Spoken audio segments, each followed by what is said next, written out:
Bismillahirrahmanirrahim. Alhamdulillahirabbil alamin. Allahumma salli wa sallim ala nabiyyina Muhammad wa ala alihi wa sahbihi ajma'in. Ada sebagian masyarakat muslim kita yang meyakini bahwa menanam pohon bidara di depan rumahnya itu bisa melindungi rumahnya dari gangguan jin dan sihir. Ini merupakan keyakinan-keyakinan yang salah yang nggak boleh kita percaya. Karena tidak ada pohon bidara nggak bisa melindungi rumah dari jin dan sihir. Yang melindungi rumah kita dari jin dan sihir adalah Allah Subhanahu Wa Taala. Dengan banyak kita berdoa kepada Allah Subhanahu Wa Taala, memperbanyak zikir kepada Allah Subhanahu Wa Taala, dan menjadikan rumah itu diisi dengan membaca Al-Quran. Sebagaimana Nabi mengatakan, la taj'alu buyutakum maqabir fa inna syaitana yanfiru minal baitil ladzi tuqra'u fihi suratul Baqarah. Hadis riwayat Imam Muslim.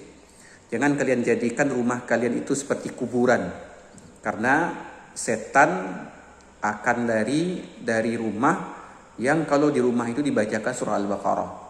Artinya setan tidak akan betah berlama-lama berada di rumah kalau di rumah itu dibacakan surah Al-Baqarah. Jadi itu cara kita melindungi rumah kita dari gangguan jin, sihir, syaitan dan yang lainnya. Begitu juga Rasulullah mengajarkan kepada kita untuk banyak berzikir, mengamalkan zikir-zikir harian yang diajarkan oleh Rasulullah. Zikir pagi petang, setiap kali mau makan baca bismillah, makan dengan tangan kanan, minum dengan tangan kanan. Itu bagian dari kita menjadikan rumah kita itu terlindungi dari gangguan jin dan sihir. Itu yang ada tuntunan dari dalil-dalil Al-Quran maupun dari hadis Nabi SAW. Tapi kalau ada orang meyakini dengan menanam pohon bidara di depan rumahnya bisa melindungi rumahnya dari gangguan jin, sihir dan yang lainnya, itu nggak ada dalilnya. Bahkan jangankan itu, meruqyah dengan daun bidara. Jadi kalau ada orang meruqyah menggunakan daun bidara, itu nggak ada dalilnya. Tapi kenapa ada sebagian orang yang meruqyah itu menggunakan daun bidara? Itu karena pengalaman dari sebagian ulama dan anjuran dari sebagian ulama ketika meruqyah itu menggunakan daun bidara. Di antaranya yang pernah saya baca itu pendapatnya Ibnu Hajar Al-Asqalani, Ibnu Qayyim Al-Jauziyah, dan kalau ulama kontemporer sekarang yaitu Mufti Saudi Arabia itu Syekh bin Baz.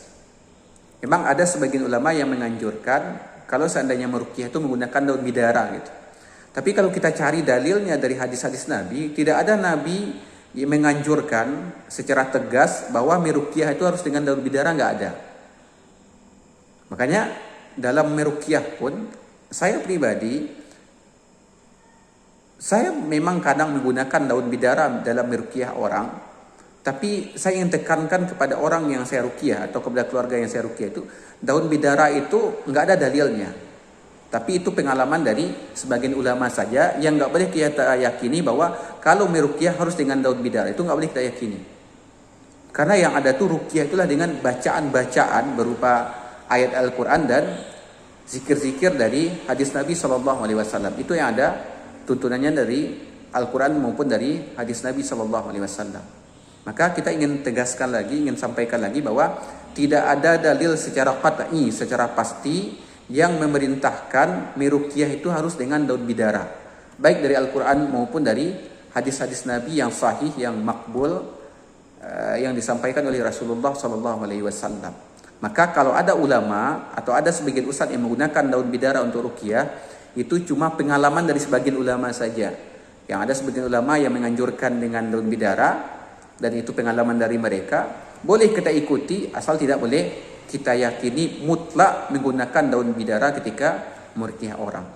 Ini penting untuk kita ketahui supaya jangan salah paham kaum muslimin.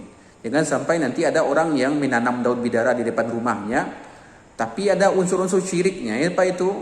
Meyakini bahwa dengan menanam daun bidara di depan rumah itu, rumahnya tidak diganggu oleh syaitan, rumahnya tidak diganggu oleh jin, rumahnya terlindung dari sihir atau dari hal-hal yang lainnya. Ini nggak ada dalilnya, dan tidak boleh kita percayai.